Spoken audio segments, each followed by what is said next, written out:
अस्सलाम वालेकुम students, hope you are doing good. Physics first FSC का कोर्स हमने स्टार्ट लिया हुआ है जिसमें तमाम बोर्ड्स रिलेटेड हैं। ज़्यादातर फेडरल बोर्ड के पीके बोर्ड और सिंध बोर्ड के टॉपिक्स रिलेटेड हैं। पहले 6 चैप्टर हमने कंप्लीट किए हुए हैं और चैप्टर नंबर 7 जिसका नेम हमारे पास ऑसिलेशंस हैं, ये हमने स्टार्ट लिया हुआ है। पहले 2 टॉपिक्स के हमने कंप्लीट कर लिए हैं। 7.3 मैंने स्किप कर दिया और डायरेक्ट आ गया 7.4 पर, जिसका नेम हमारे पास है circular motion and simple harmonic motion. इसमें जो मेनली चीज़ डिस्कस करेंगे वो यही डिस्कस करेंगे कि हमारे पास जो सर्कुलर मोशन है ये बिहेव करती है as a simple harmonic motion. और हमें कैसे पता चलेगा सिंपल हार्मोनिक मोशन जो है, इसकी हमारे पास एक कंडीशन है जो कि है AX is directly proportional to -x, और हमें ये पता चलेगा कि सर्कुलर मोशन भी इसी इक्वेशन के ऊपर बिहेव करती है। तो अब यहाँ पर मान लेते हैं कि हमारे पास एक बॉडी है जिसको हम वर्टिकली घुमा रहे हैं सर्कुलर पाथ में। तो हम यहाँ पर बोलेंगे कि हमारे पास एक बॉडी है जिसका मास m है और वो रेडियस r है उसका, और जिसको हम स्पीड दे रहे हैं, मींस डेट लाजिमी होता है सर्कल पाथ में मोशन करेगी तो उसकी जो वेलोसिटी होगी वो हमारे पास होगी एंगुलर वेलोसिटी, जिसको हम ओमेगा से शो करेंगे। और ये वर्टिकल मोशन कर रहा है, मतलब वर्टिकल सर्कुलर मोशन कर रहा है। अब यहाँ पर आप देखें कि इसका एक शेडो भी बनेगा, इस मास का एक शेडो बनेगा जिसको हम Q से रिप्रेजेंट कर रहे हैं।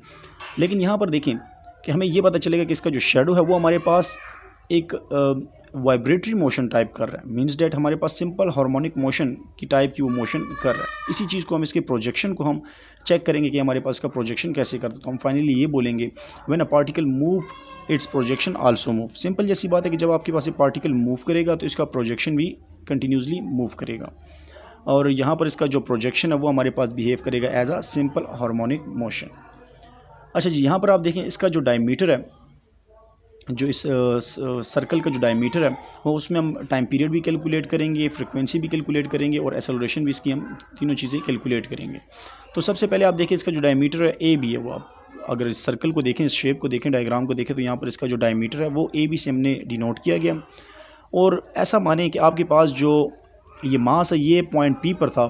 जब ये पॉइंट P पर था तो इसका जो प्रोजेक्शन बन रहा है, जो शेडो बन रहा है, साया जो बन रहा है, वो आपके पास पॉइंट Q पर, मतलब ज़मीन के ऊपर Q पॉइंट पर बन रहा है, AB के ऊपर आपके पास बन रहा है, उसको हमने Q नाम दे दिया। अब कुछ डिस्टेंस जब इसने किया, मतलब हमारे पास अगर आप देखें तो ये आपके पास एक्सट्रीम पॉइंट नहीं है। अगर आप ऊपर से एक परपेंडिकुलर नीचे की तरफ गिराएं तो ये आपके पास सेंटर पॉइंट से लेके एक्सट्रीम पॉइंट पर नहीं जा रहा, मतलब ये एम्पलीट्यूड नहीं है। एम्पलीट्यूड और डिस्प्लेसमेंट का आपको फ़र्क पता होना चाहिए। अगर इसके बीच में किसी को क्लियरेंस नहीं है तो पिछली वीडियो में आप देख सकते हैं difference between amplitude and displacement. तो ये हमारे पास डिस्प्लेसमेंट बन रहा है, एम्पलीट्यूड नहीं बन रहा, तो हमने इसको डिनोट किया x से, फ्रॉम मीन पोजीशन। सही है। अब लाजमी बात है ये हमारे पास सर्कुलर मोशन कर, तो इसको सर्कुलर मोशन में घुमाने के लिए सेंट्रीपिटल फोर्स की ज़रूरत है, और सेंट्रीपिटल फोर्स के लिए सेंट्रीपिटल एक्सेलरेशन लाजमी होती है। तो हम यहाँ पर बोलेंगे यहाँ से O से लेके P तक जो हमारे पास इसकी रेडियस है, मतलब जो लेंथ है, मतलब ये इस रॉप की लेंथ है, और आगे हमारे पास P पॉइंट पर मास अटैच है, इसको हमने डिनोट कर दिया कि हमारे पास AC है, मतलब सेंट्रीपिटल एक्सेलरेशन है। अब अगर इसको मैं इसके कंपोनेंट्स में ड्रा करता हूँ, रिजॉल्व कर दूँ, तो हमारे पास एक कंपोनेंट इसका बन जाएगा A, मतलब अगर मैं x इसका कंपोनेंट फाइंड करना चाहता हूँ, सेंट्रीपिटल एक्सेलरेशन का जो x कंपोनेंट है वो आ जाएगा AC cos थीटा आ जाएगा, और दूसरा आ जाएगा AC sin थीटा, मतलब y कंपोनेंट इसका आ जाएगा AC sin थीटा। तो हमारे पास 2 इक्वेशंस आ गई, इक्वेशन 1 आ गई, इक्वेशन 2 आ गई। लेकिन यहाँ पर जो हमारे पास AY वाला कंपोनेंट है, मतलब वर्टिकल कंपोनेंट जो इसका है वो बराबर है AC sin थीटा, ये हमारे पास कैंसिल हो जाएगा इसके वेट के थ्रू, क्योंकि आपके पास इसके वेट के ज़रिए कैंसिल, और दोनों एक दूसरे के ऑपोजिट लग रहे हैं तो एक दूसरे को कैंसिल कर देते हैं। इसका मतलब ये है कि ये जो हमारे पास मोशन कर रहा है सर्कुलर मोशन, वो इसकी सिर्फ हॉरिजॉन्टल कंपोनेंट की वजह से कर रहा है, मतलब AX के ज़रिए कर रहा है। तो हम यहाँ पर ये बोल देते हैं कि जो हमारे पास टोटल सेंट्रीपिटल एक्सेलरेशन है वो हमारे पास बराबर आ रही है ACX के। अब मैं यहाँ पर सिंपल लिख लेता हूँ कि AX हमारे पास बराबर है AC cos थीटा की, ये इक्वेशन नंबर 3 है। जबकि अगर मैं यहाँ पर एक्सेलरेशन को रिजॉल्व करूँ तो एक्सेलरेशन का अगर आपको फार्मूला याद हो तो एक्सेलरेशन हमारे पास बराबर है v² डिवाइड बाई r के। सेंट्रीपिटल एक्सेलरेशन का जो फार्मूला है वो है v² डिवाइड बाई r। अब यहाँ पर v² टर्म जो लिखा है, इसका अगर मैं रिलेशन निकालूँ एंगुलर वेलोसिटी के साथ, मतलब ये मेरे पास लीनियर वेलोसिटी है, इसका अगर मैं एंगुलर वेलोसिटी वाला रिलेशन निकालूँ तो हमारे पास आ जाएगा, हमारे पास ये बराबर होता है v = r ओमेगा। तो मैं v² की जगह इसकी वैल्यू पुट कर लूँगा, जिससे आ जाएगा r² ओमेगा स्क्वायर, और नीचे r की वैल्यू मैंने पुट कर दी। r² में से एक r और नीचे जो r है इसमें से एक r कैंसिल हो जाएगा, तो हमारे पास आ जाएगा A = r ओमेगा स्क्वायर। तो सिंपल मैं ऐसा करता हूँ कि A की जगह मैं ये वाली वैल्यू पुट कर लूँगा, जिससे मेरे पास इक्वेशन नंबर 4 आ जाएगी, जो कि है AX = r omega square cos theta. अब यहाँ तक हमारे पास आ गया। अब यहाँ पर मैं एक और ट्राइंगल ले रहे हैं। अगर इस ट्राइंगल को आप देखें तो ये आपके पास है ट्राइंगल OPQ। इस ओ पी क्यू ट्राइंगल में आप देखेंगे तो आपके पास जो ओ पी है ये आपके पास रेडियस के बराबर है, तो मैंने आर लिख दिया। इसी तरीके से ओ क्यू जो है ये आपके पास एक्स के बराबर है, मतलब डिस्प्लेसमेंट के बराबर है। तो यहाँ पर अगर मैं वैल्यू निकालना चाहूँ कॉस थीटा, अगर मैं लूँ मतलब कॉस थीटा वाला फार्मूला, तो ये हमारे पास आ जाएगा एक्स डिवाइड बाई आर, मतलब बेस डिवाइड बाई हाइपोटेन्यूज आ गया। इसी कॉस थीटा की वैल्यू को मैं इक्वेशन नंबर 4 में पुट कर लूँगा। कॉस थीटा यहाँ पर लिखा था, इसमें मैं पुट कर लूँगा तो हमारे पास आ जाएगा A X equal to R omega squared into X R आ गया। अब यहाँ पर देखें ऊपर भी आपके पास एक आर लिखा है और नीचे भी आर डिवाइड में है, तो ये दोनों आपस में कैंसिल हो जाएंगे। तो मेरे पास इक्वेशन नंबर 5 आ जाएगी जो कि है A X equal to omega square X. Equation number 5 को आप देखें तो यहाँ पर लिखा है ए एक्स जो है इसकी डायरेक्शन हमेशा सेंटर की तरफ है, क्योंकि हमारे पास यह है सेंट्रीपिटल एक्सेलरेशन, तो ये हमेशा सेंटर की तरफ है, अवे उसके जा रही है, मतलब एक बॉडी बाहर की तरफ जाना चाह रही है और ये उसके ऑपोजिट फोर्स लग रही है, तो इसको हम हमेशा नेगेटिव में लेंगे। तो मैं यहाँ पर नेगेटिव साइन पुट कर देता हूँ।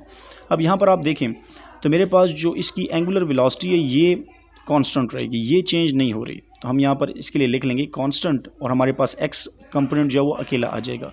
तो अगर मैं यहाँ से कांस्टेंट वैल्यू को निकालूँ तो हमारे पास आ जाएगा A X is directly proportional to minus X. अब ये जो इक्वेशन है इससे हमें ये पता चलता है कि ये इक्वेशन हम यूज़ करते हैं सिंपल हार्मोनिक मोशन के लिए। तो फाइनली मैं ये स्टेटमेंट दे सकता हूँ कि जो सर्कुलर मोशन है, यूनिफॉर्म सर्कुलर मोशन, वो बिहेव करती है as a simple harmonic motion.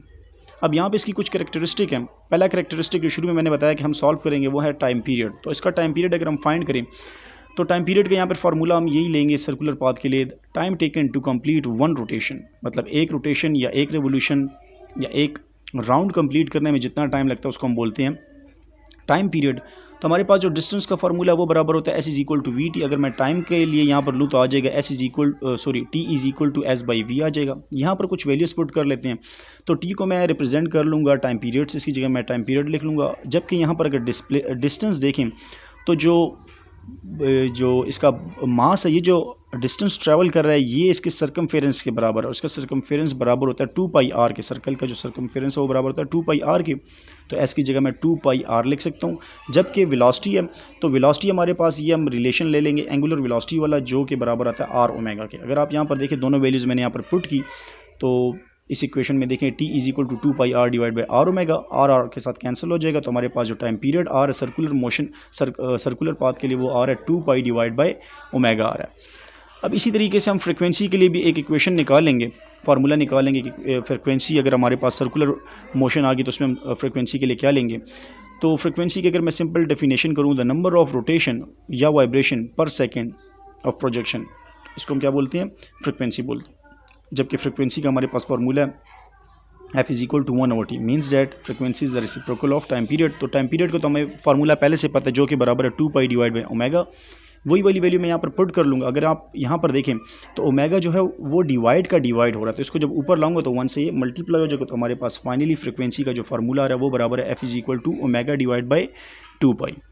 अब हम डिस्प्लेसमेंट के लिए थोड़ी कैलकुलेशन कर लेते हैं। डिस्प्लेसमेंट इसके लिए हम ऐसा करेंगे, at any instant T the displacement of projection Q is denoted by x, मतलब किसी भी पॉइंट पर आप, मतलब एक्सट्रीम पॉइंट पर नहीं, उसके अलावा आप मीन पोजीशन से कहीं पर भी डिस्टेंस ले लेते हैं तो उसको हम बोलते हैं उसका डिस्प्लेसमेंट, जिसको हम डिनोट करते हैं एक्स से। अब यहाँ पर मैं एक वही वाला फार्मूला वही वाला ट्राइंगल ले रहा हूँ जो कि बराबर है ओ पी क्यू के। इसमें वही वाली इक्वेशन हम लेंगे cos theta is equal to x by r. यहाँ से अभी हमने निकालना है डिस्प्लेसमेंट, तो डिस्प्लेसमेंट यहाँ पर देखें एक्स जो लिखा है एक्स को हम डिनोट करते हैं एज अ डिस्प्लेसमेंट, तो डिस्प्लेसमेंट साइड पे आ जाएगा, मीन्स दैट क्रॉस मल्टीप्लिकेशन होगी तो x is equal to R cos theta आ जाएगा। यहाँ पर आपके पास जो थीटा लिखा है इसकी हम वैल्यू ले लेंगे और थीटा हमारे पास बराबर है ओमेगा टी के, तो मैंने इसकी जगह पर ओमेगा टी लिख दिया। अब यहाँ पर आप देखें ये जो r है ये हमारे पास maximum displacement from the mean position है, मीन्स दैट ये हमारे पास एम्पलीट्यूड है, तो इसकी जगह पर मैं एक्स नॉट लिख लूँगा, आर की जगह मैं एक्स नॉट लिख लूँगा। तो हमारे पास जो इक्वेशन स्टार आ रही है ये हमारे पास किसकी है, डिस्प्लेसमेंट की, जो कि बराबर है x is equal to x naught cos omega t. अब फाइनली हम कर लेते हैं वेलोसिटी ऑफ प्रोजेक्शन, कि हमारे पास इस प्रोजेक्शन की जो वेलोसिटी है वो कितनी होगी। तो मैं यहाँ पर फाइनली वेलोसिटी का जो फार्मूला लिखता हूँ वो बराबर होता है velocity is equal to omega under root X not square minus X square. यहाँ पर जो ओमेगा है वो हमारे पास angular velocity of projection Q है। इसी तरीके से यहाँ पर जो मैंने एक्स नॉट लिखा है ये हमारे पास है amplitude of projection Q, and x हमारे पास बराबर है डिस्प्लेसमेंट ऑफ प्रोजेक्शन क्यू, और ये वी हमारे पास डिनोट करता है वेलोसिटी ऑफ प्रोजेक्शन, इस साये की या इस जो शेडो बन रहा है उसकी जो वेलोसिटी आ रही है वो हमारे पास ये रही। तो फाइनली हम ये बोल सकते हैं कि हमारे पास जो सर्कुलर मोशन है वो as a simple harmonic motion behave करती है।